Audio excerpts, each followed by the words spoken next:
सती और पार्वती की कहानी।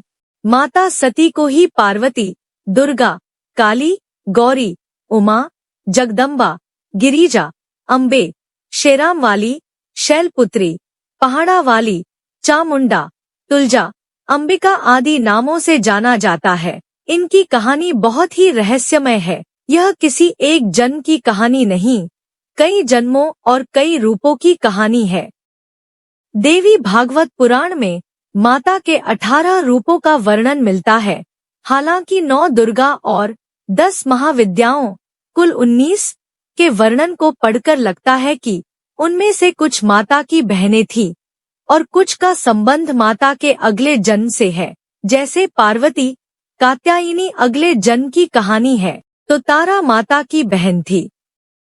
सती माता पुराणों के अनुसार भगवान ब्रह्मा के मानस पुत्रों में से एक, प्रजापति दक्ष, कश्मीर घाटी के हिमालय क्षेत्र में रहते थे। प्रजापति दक्ष की 2 पत्नियां थी, प्रसूति और वीरणी। प्रसूति से दक्ष की 24 कन्याएं जन्मी और वीरणी से 60 कन्याएं। इस तरह दक्ष की 84 पुत्रियां और हजारों पुत्र थे। राजा दक्ष की पुत्री सती की माता का नाम था प्रसूति। यह प्रसूति स्वयंभुव मनु की तीसरी पुत्री थी। सती ने अपने पिता की इच्छा के विरुद्ध कैलाश निवासी शंकर से विवाह किया था। सती ने अपने पिता की इच्छा के विरुद्ध रुद्र से विवाह किया था। रुद्र को ही शिव कहा जाता है और उन्हें ही शंकर। पार्वती शंकर के 2 पुत्र और 1 पुत्री हैं। पुत्र गणेश, कार्तिकेय और पुत्री वनलता। जिन 11 रुद्रों की बात कही जाती है, वे सभी ऋषि कश्यप के पुत्र थे। उन्हें शिव का अवतार माना जाता था। ऋषि कश्यप भगवान शिव के सारू थे। मां सती ने एक दिन कैलाशवासी शिव के दर्शन किए और वह उनके प्रेम में पड़ गई। लेकिन सती ने प्रजापति दक्ष की इच्छा के विरुद्ध भगवान शिव से विवाह कर लिया।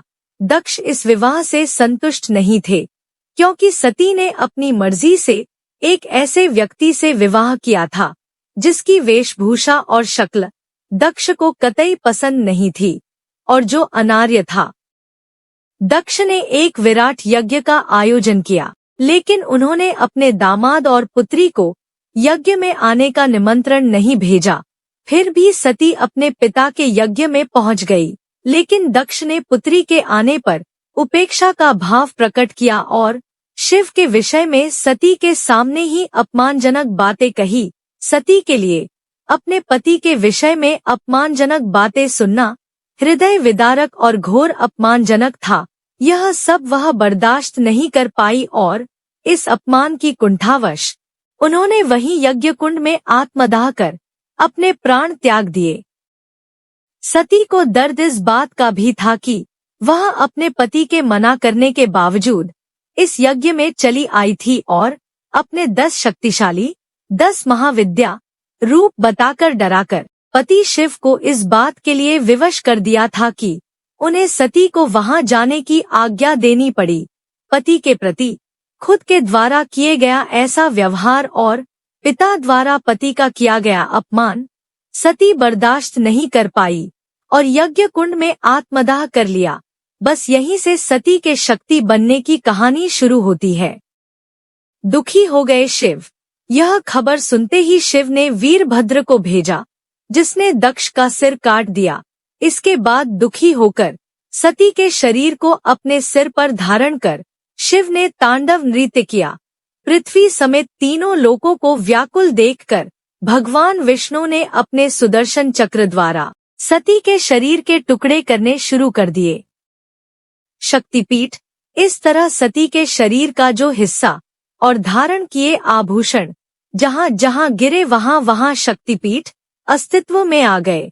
देवी भागवत में 108 शक्तिपीठों का जिक्र है, तो देवी गीता में 72 शक्तिपीठों का जिक्र मिलता है। देवी पुराण में 51 शक्तिपीठों की चर्चा की गई है। वर्तमान में भी 51 शक्तिपीठ ही पाए जाते हैं, लेकिन कुछ शक्तिपीठों का पाकिस्तान, बांग्लादेश और श्रीलंका में होने के कारण उनका अस्तित्व खतरे में है। पार्वती कथा। दक्ष के बाद सती ने हिमालय के राजा हिमवान और रानी मैनावती के यहाँ जन्म लिया। मैनावती और हिमवान को कोई कन्या नहीं थी तो उन्होंने आदिशक्ति की प्रार्थना की। आदिशक्ति माता सती ने उन्हें उनके यहाँ कन्या के रूप में जन्म लेने का वरदान दिया। दोनों ने उस कन्या का नाम पार्वती रखा। पार्वती अर्थात पर्वतों की रानी, इसी को गिरिजा, शैलपुत्री और पहाड़ों वाली रानी कहा जाता है। माना जाता है कि जब सती के आत्मदाह के उपरांत विश्व शक्तिहीन हो गया, उस भयावह स्थिति से त्रस्त महात्माओं ने आदिशक्ति देवी की आराधना की। तारक नामक दैत्य सबको परास्त कर त्रैलोक्य पर एकाधिकार जमा चुका था। ब्रह्मा ने उसे शक्ति भी दी थी और यह भी कहा था कि शिव के औरस पुत्र के हाथों मारा जाएगा। शिव को शक्तिहीन और पत्नीहीन देखकर तारक आदि दैत्य प्रसन्न थे। देवतागण देवी की शरण में गए। देवी ने हिमालय, हिमवान की एकांत साधना से प्रसन्न होकर देवताओं से कहा, हिमवान के घर में मेरी शक्ति गौरी के रूप में जन्म लेगी। शिव उससे विवाह करके पुत्र को जन्म देंगे जो तारक वध करेगा। भगवान शिव को पति के रूप में प्राप्त करने के लिए उन्होंने देवर्षि के कहने पर मां पार्वती वन में तपस्या करने चली गईं। भगवान शंकर ने पार्वती के प्रेम की परीक्षा लेने के लिए सप्तऋषियों को पार्वती के पास भेजा। सप्तऋषियों ने पार्वती के पास जाकर उन्हें हर तरह से यह समझाने का प्रयास किया कि शिव औघड़, अमंगल वेशभूषाधारी और जटाधारी है। तुम तो महान राजा की पुत्री हो, तुम्हारे लिए वह योग्य वर नहीं है। उनके साथ विवाह करके तुम्हें कभी सुख की प्राप्ति नहीं होगा। तुम उनका ध्यान छोड़ दो। अनेक यत्न करने के बाद भी पार्वती अपने विचारों में दृढ़ रही। उनकी दृढ़ता को देखकर सप्तऋषि अत्यंत प्रसन्न हुए और उन्होंने पार्वती को सफल मनोरथ होने का आशीर्वाद दिया और वे पुनः शिवजी के पास वापस आ गए। सप्तऋषियों से पार्वती के अपने प्रति दृढ़ प्रेम का वृत्तांत सुनकर भगवान शिव अत्यंत प्रसन्न हुए और समझ गए कि पार्वती को अभी में अपने सती रूप का स्मरण है। सप्तऋषियों ने शिवजी और पार्वती के विवाह का लग्न मुहूर्त आदि निश्चित कर दिया। अगर आप चैनल पर नए हैं तो सब्सक्राइब कर लें। शिव पार्वती विवाह निश्चित दिन शिवजी बारात लेकर हिमालय के घर आए। वे बैल पर सवार थे। उनके एक हाथ में त्रिशूल और एक हाथ में डमरू था। उनकी बारात में समस्त दैत्य और देवताओं के साथ उनके गण भूत, प्रेत, पिशाच आदि भी थे। सारे बाराती नाच गा रहे थे। यह बारात अत्यंत ही मनोहारी और विचित्र थी। इस तरह शुभ घड़ी और शुभ मुहूर्त में शिव और पार्वती का विवाह हो गया और पार्वती को साथ लेकर शिवजी अपने धाम कैलाश पर्वत पर चले गए। मान्यता अनुसार राजा हिमवान ने पार्वती के मन की इच्छा जानकर एक पुरोहित और एक नाई को कैलाश पर्वत भेजकर शिव से अपनी पुत्री का विवाह प्रस्ताव भेजा। शिव के पास विवाह का प्रस्ताव लेकर पहुंचे पुरोहित और नाई के सामने शिव ने अपनी निर्धनता और साधुता इत्यादि की ओर संकेत करके कहा कि इस विवाह के औचित्य पर पुनः विचार करना चाहिए। पुरोहित के बार बार आग्रह पर शिव मान गए। शिव ने पुरोहित और नाई को विभूति प्रदान की। नाई ने वह विभूति मार्ग में ही फेंकते हुए क्रोधित भाव से पुरोहित से कहा, बैल वाले अवधूत से राजकुमारी का विवाह पक्का कर आए हो तुम्हें कुछ तो सोचना था। नाई ने ऐसा ही कुछ जाकर राजा से कह सुनाया। पुरोहित का घर विभूति के कारण धन धान्य रत्न आदि से युक्त हो गया, लेकिन नाई को कुछ नहीं मिला। तब नाई को विभूति का राज पता चला और उसने पुरोहित से आधा धन देने का आग्रह किया। तब पुरोहित ने कहा कि इसके लिए तो तुम्हें शिव के पास ही जाना होगा। इधर नाई से शिव की दारिद्र्य इत्यादि के विषय में सुनकर हिमवान राजा ने शिव के पास संदेश भिजवाया कि वह बारात में समस्त देवी देवताओं सहित पहुँचे। इसके पीछे कारण था कि पता चल जाता कि शिव की शक्ति कितनी है। शिव हंस दिए और राजा के मिथ्याभिमान को नष्ट करने के लिए विवाह के पूर्व उन्हें अपनी माया दिखाई और उनके दंभ तोड़ा। एक बार इंद्रलोक पर असुरों का राजा शुंभ और उसका छोटा भाई निशुंभ ने आक्रमण कर दिया। देवताओं को पराजित करके इन दोनों भाइयों ने स्वर्ग से देवताओं को भगा दिया। भगवान शिव यह जानते थे कि देवताओं को माता पार्वती ही कष्ट से मुक्ति प्रदान कर सकती हैं। इसलिए एक दिन शिव जी ने पार्वती पर व्यंग करते हुए कहा कि तुम काली हो। माता पार्वती को यह बात दिल पर लग गई। पार्वती ने भगवान शिव से कहा कि आपने मुझे काली कहा है, मैं आपको गोरी होकर दिखाऊंगी। गौर वर्ण पाने के लिए माता पार्वती तप करने लगी। तब से भगवान शिव प्रसन्न हुए और पार्वती से कहा कि तुम गंगा स्नान करो, इससे तुम गौर वर्ण हो जाओगी और गौरी कहलाओगी। भगवान शिव की आज्ञा पाकर माता पार्वती गंगा में स्नान करने चली गई। पार्वती जब गंगा स्नान कर रही थी, उसी समय गंगा तट पर शुंभ निशुंभ के कब्जे से स्वर्ग की पुनः प्राप्ति के लिए सभी देवता आदि शक्ति की आराधना कर रहे थे। माता पार्वती ने देवताओं की आराधना सुनकर कहा कि आप सब मेरी ही आराधना कर रहे हैं, आप निश्चिंत होकर जाएं। शुंभ निशुंभ का वध करके आप सभी देवताओं को कष्ट से मुक्ति दिलाऊंगी। गंगा स्नान के पश्चात माता पार्वती गौर वर्ण की हो गई और उनके शरीर से श्यामल वर्ण कौशिकी प्रकट हुई। माता पार्वती की आज्ञा से देवी कौशिकी ने शुंभ निशुंभ का वध कर दिया। शुंभ निशुंभ के वध के बाद शिव ने पार्वती को समझाया कि काली कहकर व्यंग्य करने के पीछे उनका उद्देश्य कौशिकी का जन्म था। इस उद्देश्य के पूरा हुए बिना शुंभ निशुंभ का वध संभव नहीं था। नवदुर्गा का रहस्य। सामान्य हिंदुओं में माता के इन 9 रूपों की ही पूजा आराधना होती है। माता के जो 10 रूप, 10 महाविद्या, उनकी पूजा प्रार्थना सिर्फ अघोर, तांत्रिक आदि साधुओं के लिए कही गई है। माता की किसी भी प्रकार की पूजा प्रार्थना हो, उसमें नियम धर्म का पालन करना अत्यंत जरूरी होता है, अन्यथा इसके दुष्परिणाम भी हो सकते हैं। 1. शैलपुत्री। शैलपुत्री का अर्थ पर्वतराज हिमालय की पुत्री।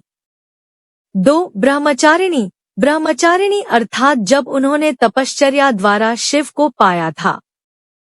3. चंद्रघंटा। चंद्रघंटा अर्थात जिनके मस्तक पर चंद्र के आकार का तिलक है। 4. कुष्मांडा। ब्रह्मांड को उत्पन्न करने की शक्ति प्राप्त करने के बाद उन्हें कुष्मांडा कहा जाने लगा। उदर से अंड तक वे अपने भीतर ब्रह्मांड को समेटे हुए हैं, इसीलिए कुष्मांडा कहलाती है। 5. स्कंदमाता। उनके पुत्र कार्तिकेय का नाम स्कंद भी है, इसीलिए वे स्कंद की माता कहलाती हैं। 6. कात्यायनी। महर्षि कात्यायन की तपस्या से प्रसन्न होकर उन्होंने उनके यहाँ पुत्री रूप में जन्म लिया था, इसीलिए वे कात्यायनी कहलाती हैं। 7. कालरात्रि। माँ पार्वती देवी काल अर्थात हर तरह के संकट का नाश करने वाली हैं, इसीलिए कालरात्रि कहलाती हैं। 8. महागौरी।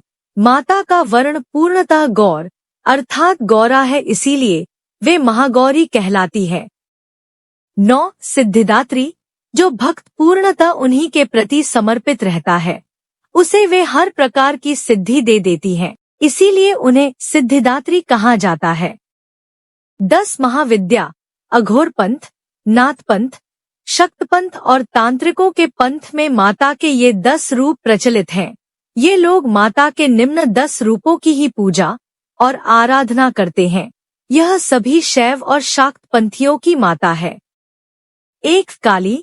10 महाविद्या में काली प्रथम रूप है। माता का यह रूप साक्षात और जागृत है। काली के रूप में माता का किसी भी प्रकार से अपमान करना अर्थात खुद के जीवन को संकट में डालने के समान है। महादैत्यों मधु और कैटब का वध करने के लिए माता ने ये रूप धरा था। सिद्ध प्राप्त करने के लिए माता की वीर भाव में पूजा की जाती है। कालिका के प्रमुख 3 स्थान हैं, कोलकाता में, उज्जैन में और पावागढ़ में। 2. तारा। तांत्रिकों की प्रमुख देवी तारा भगवती काली को निलरूपा और तारने वाले करने के कारण तारा भी कहा जाता है। सबसे पहले महर्षि वशिष्ठ ने तारा की आराधना की थी। बंगाल और हिमालय में तारा के प्रमुख पीठ हैं। तारा के बारे में कथा है कि वे राजा दक्ष की दूसरी पुत्री थी। तारा देवी मंदिर हिमाचल प्रदेश की राजधानी शिमला से लगभग 13 किलोमीटर की दूरी पर स्थित शोघी में है। देवी तारा को समर्पित यह मंदिर तारा पर्वत या पहाड़ पर बना हुआ है। तिब्बती बौद्ध धर्म के लिए भी हिंदू धर्म की देवी तारा का काफी महत्व है। 3 षोडशी त्रिपुर सुंदरी। षोडशी माहेश्वरी शक्ति की विग्रह वाली शक्ति है। इनकी 4 भुजा और 3 नेत्र हैं। इसे ललिता, राजेश्वरी और त्रिपुर सुंदरी भी कहा जाता है। इनमें षोडश कलाएं पूर्ण है, इसलिए षोडशी भी कहा जाता है। 4 भुवनेश्वरी। भुवनेश्वरी को आदिशक्ति और मूल प्रकृति भी कहा गया है। भुवनेश्वरी ही शताक्षी और शाकंभरी नाम से प्रसिद्ध हुई। पुत्र प्राप्ति के लिए लोग इनकी आराधना करते हैं। 5 छिन्नमस्ता। इस परिवर्तनशील जगत का अधिपति कबंध है और उसकी शक्ति छिन्नमाता है। इनका सिर कटा हुआ और इनके कबंध से रक्त की 3 धाराएं बह रही है। इनकी 3 आंखें हैं और ये मदन और रति पर आसीन है। इनकी आराधना से भक्त को सरस्वती सिद्ध हो जाती है। 6 त्रिपुर भैरवी। तंत्र बाधा निवारण के लिए त्रिपुर भैरवी की साधना की जाती है। गले में मुंडमाला धारण कर कमलासन पर विराजमान माता की आराधना से जहां शत्रुओं पर विजय प्राप्त होती है, वहीं व्यक्ति के रूप में निखार आता है। 7 धूमावती। धूमावती का कोई स्वामी नहीं है, इसलिए यह विधवा माता मानी गई है। इनकी साधना से जीवन में निडरता और निश्चिंतता आती है। 8 बगला। माता बगलामुखी की साधना युद्ध में विजय होने और शत्रुओं के नाश के लिए की जाती है। बगलामुखी के देश में 3 ही स्थान है। 9 मातंगी। शिव की यह शक्ति असुरों को मोहित करने वाली और साधकों को अभिष्ट फल देने वाली है। गृहस्थ जीवन को श्रेष्ठ बनाने के लिए लोग इनकी पूजा करते हैं। 10 कमला। दरिद्रता, संकट, गृहकलह और अशांति को दूर करती है कमला रानी। इनकी सेवा और भक्ति से व्यक्ति सुख और समृद्धि पूर्ण रहकर शांतिमय जीवन बिताता है। गौरी शंकर भगवान की जय। वीडियो अच्छी लगी हो तो प्लीज लाइक एंड शेयर, और अगर आप चैनल पर नए हैं तो सब्सक्राइब जरूर कर लें। धन्यवाद।